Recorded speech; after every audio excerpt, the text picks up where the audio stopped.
How to use LinkedIn. Hey everybody, welcome back to the channel. In today's video I'm going to guide you through the steps on how you can use your LinkedIn account, so make sure to watch the video till the end.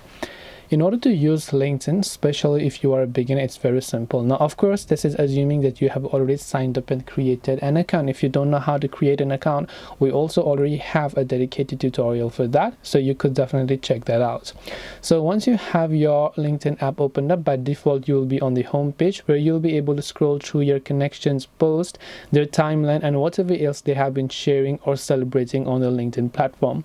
The next page here is network, which you use to increase and grow your network by simply creating more connections. The post option we will get at the end. Let's go to its notifications over here. Here you'll be able to get notified of any post or comments or mentions that have been made towards you. On the job side, you can choose to create a job if you are a recruiter or a hiring manager, or you can also choose to apply for a job if you're an employee or a student who is trying to increase and get a chance of getting a job.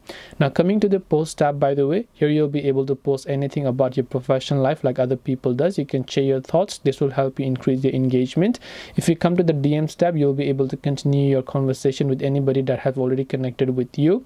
Now, coming to the profile page, tap the profile icon here. You can simply go to the view profile page here. You should be able to see most of your profile settings, such as your banner, your profile picture, your resources, your about section, your featured section, your experiences, and so on.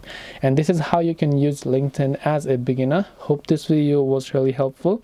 If you have any questions, feel free to leave them down in the comment section. Thank you for watching till the very end of this tutorial, and see you soon in the next video.